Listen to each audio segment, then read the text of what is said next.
पाकिस्तान आज भी एक नियो कॉलोनियल एरा में रहता है और ये चीज़ मैं बिला झिझक के कहूँगा that the British never left Pakistan. इसको हम कहते हैं नियो कॉलोनियल माइंडसेट और neo colonial era. Neo colonial basically is the new version of colonialism, जहाँ पर ज़रूरी नहीं है कि अंग्रेज़ आपके ऊपर बैठा हो और उसके लोकल चापलूस हों या वो आपको आपकी लॉयल्टी टू द थ्रोन आपको टाइटल्स दे, आपको लैंड दे, आपको ट्रेजर दे। लेकिन अब वो चेंज हो गया। अगर मैं ये बात कहता हूँ कि since 1947 British never left, then that is entirely true.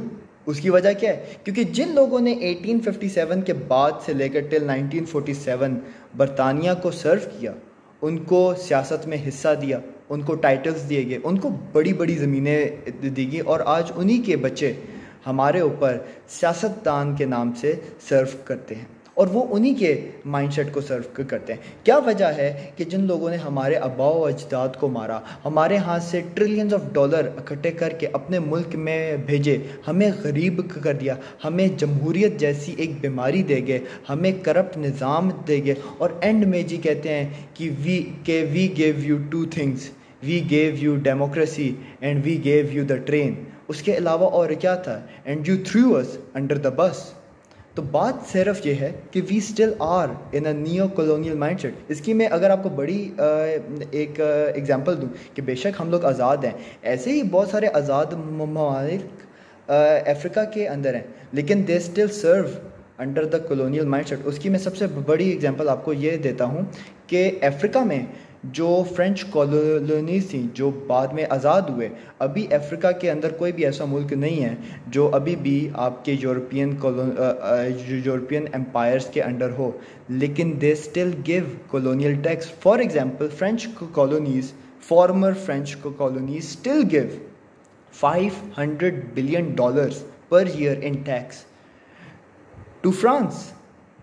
और उसके अलावा अगर मैं आपको सबसे भयानक बात बताऊं वो ये है कि उन सारे ममालिक के जो फॉरेन रिजर्व्स हैं, दे आर प्रेशर्ड कि उसका 50% वो फ्रेंच ट्रेजरी के अंदर रखवाएंगे। ये ऐसे ही है जैसे अगर आज हमारा अगर एक फ़ॉरेन रिज़र्व हमारा $10 बिलियन है तो उसका $5 बिलियन हम लोग यूके के अंदर रखवाएंगे, which they technically are doing right now.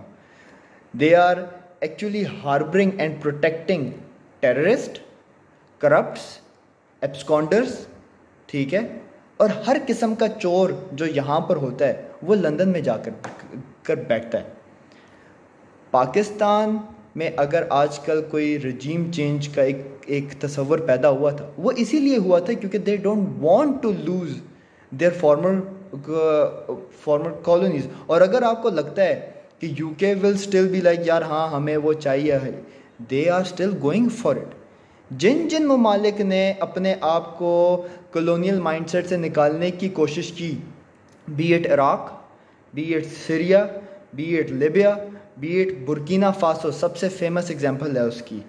आपको ये मैं बताता चलूँ कि Burkina Faso is one of the former French colonies. It is a sovereign state right now, लेकिन 1980s में उनका एक लीडर आया था जिसका नाम था जनरल थॉमस संकारा।